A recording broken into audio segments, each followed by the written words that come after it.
seperti di lab itu. Bukan, kita eksperimen itu maksudnya kita harus memakai produk Farasnya dulu.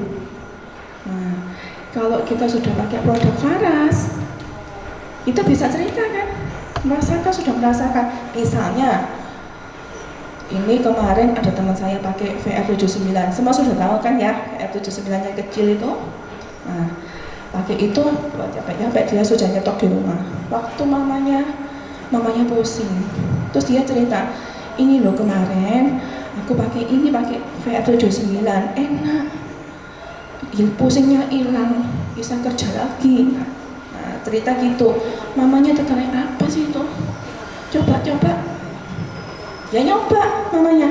Akhirnya, oh iya enak. Akhirnya mamanya ikut pakai. Terus mamanya bisa cerita ke teman-temannya. Akhirnya bisa memasarkan juga. Nah itu eksperimen.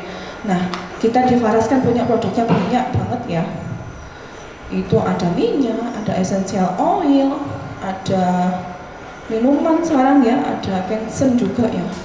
Nah kalau Anda sudah mencoba semua produk Faras, otomatis kita bisa menceritakan manfaat-manfaatnya.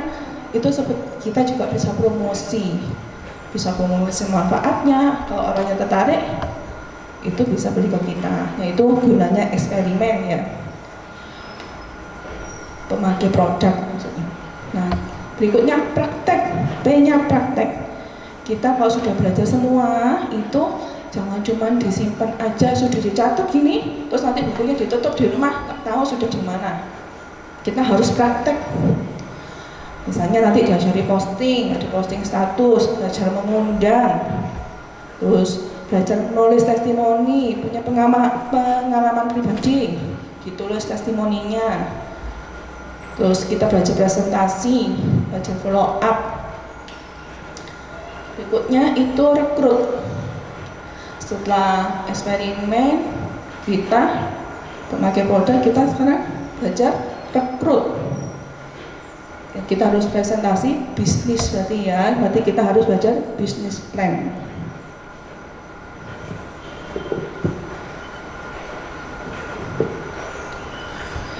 Berikutnya kita akan berpindah pada huruf O.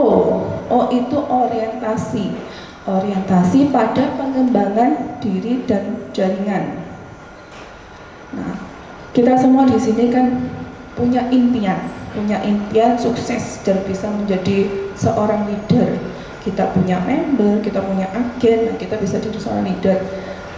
Itu kita harus membina. Jadi kita tadi sudah rekrut. Nah, kalau sudah rekrut harus dibina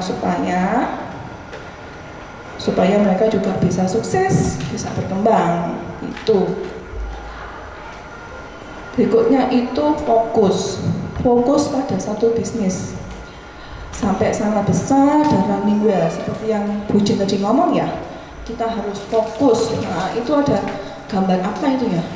Gambar kaca pembesar. Pernah nyoba kaca pembesar ya? Kaca pembesar itu kalau matahari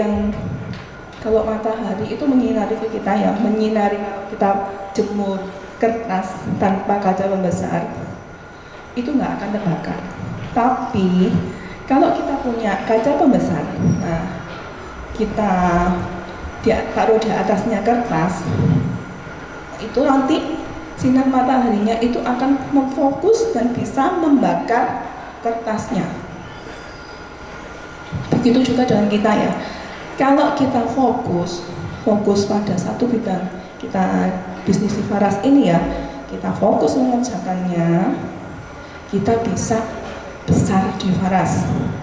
Memang kita mungkin punya bisnis yang lain, tapi kita berusaha menyediakan waktu untuk membina, untuk mempromosikan barang kita, produk kita, terus membina jaringan.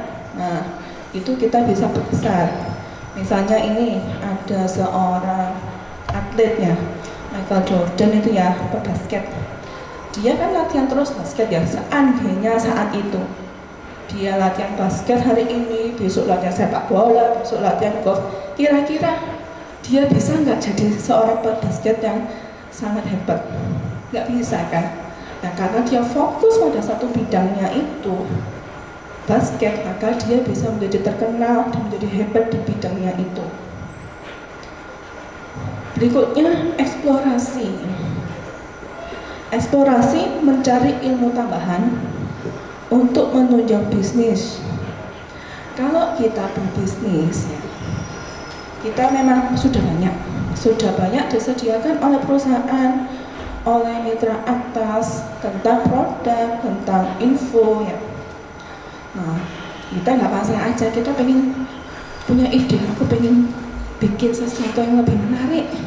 Nah, kita bisa belajar edit foto, edit video, itu bisa kursus, atau buat yang iklan, ikut iklan Facebook. Ini iklanku kok nggak jalan-jalan ya, kok sering dekat ya sama Facebook. Belajar iklan Facebook, cari lesnya, juga iklan Google. Nah, public speaking, kok mesti belajar public speaking ya? Karena apa? Karena kita di bisnis ini kita harus presentasi. Supaya presentasi kita bagus, kita belajar di public speaking.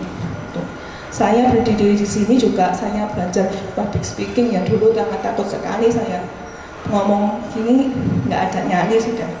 Jadi itu gunanya public speaking, sambil latihan terus.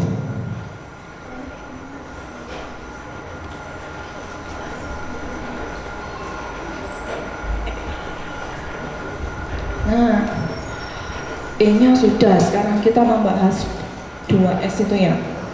Semangat, setiap hari berpikir positif dan mengucap syukur. Kita bangun pagi, kita mengucap syukur. Kemarin baru dapat jual 1 carry-on 35.000 aja. Duh, kok dapatnya cuma ini aja ya, bisnis ini. Omel, seperti itu? Jangan ya teman-teman ya. Kalau kita sudah dapat berkat bisa jual carry-on, kita syukuri. Terima kasih Tuhan, sudah dapat berkat bisa jual daripada tidak jual. Nah, itu awalnya kita tetap berjuang terus, kita berusaha. Besok saya mau targetkan lagi, besok saya mau jual 3 klasik. Nah, kita punya harapan lagi, kita berusaha. Tapi hari ini kita mengucap syukur. Seandainya waktu itu ada yang balur-balur ya, balur-balur kejual yang kecil-kecil aja, carry-on, VR. Kita udah senang-senang, tapi baca di grup, loh, grup yang itu kok bisa jualnya klasik 3, yang ini 6. Aduh, aku cuma dapat ini ya, ngomel-ngomel. Jangan ngomel dulu, kita nggak boleh compare. Kita tidak bisa membandingkan, karena memang berkat Tuhan itu kan sudah diberikan jatahnya sendiri-sendiri, tinggal usaha kita. Kalau kita bersyukur, kita bisa menarik perhatian Tuhan, nggak ada yang mustahil. Buat yang masih kecil-kecil jualannya, jangan minder. Buat yang sudah bisa jual 6 klasik, 3 klasik, cepet jos ya. Jangan sombong ya, karena kita nggak tahu. Semua itu ada berkatnya masing-masing. Kemudian selalu menjadi yang terdepan. Misalnya ini ada acara seminar, ya saya mengundang. Nanti saya mau ngundang tetangga saya mau ngundang saya sebarkan di grup WA, seperti itu. Saya akan mengundang paling banyak. Ini ada presentasi. Ya saya bisa jadi pembicaranya. Ada lomba di challenge. Saya mau ikut. Gak pakai nunggu-nunggu, ada temennya apa enggak gitu. Ada pertemuan, ya saya bisa, nanti saya berangkat ke sana. Nah, itu semua adalah untuk kita menjadi seorang yang profesional ya. Seorang leader misalnya, kita semua kan pengennya juga punya agen. Kita berarti kita bisa menjadi seorang leader. Kita semua punya kesempatan menjadi seorang leader. Seorang leader itu memimpin di depan. Jangan misalnya dia sudah leader, waktu ada challenge, ini ada challenge nih, kamu nggak ikut gitu, mitra atasnya bilang, nanti ya kalau agen-agen saya ada yang ikut, saya baru ikut. Nah, jangan seperti itu adalah prinsip yang salah. Kalau seorang leader, maju dulu, dia memberi contoh untuk timnya, untuk mitra-mitra bawahnya. Jadi dia berada di depan. Nah, ini ada golden rules-nya Faras ya. Tadi ada dicubit sama Bu Mavita. Seorang leader itu adalah seorang yang mandiri. Nah, golden rules-nya yang pertama itu it's my own business. Jadi bisnis Faras ini adalah bisnisku. Aku mau sukses, ya aku yang kerjakan. Kalau agen-agenku misalnya masih malas-malas, ya saya nggak boleh ikut malas. Kalau saya malas terus, dan nggak bisa nyontoh loh. Mitra atasku malas, terus aku gimana? Jadi kita maju dulu supaya mereka juga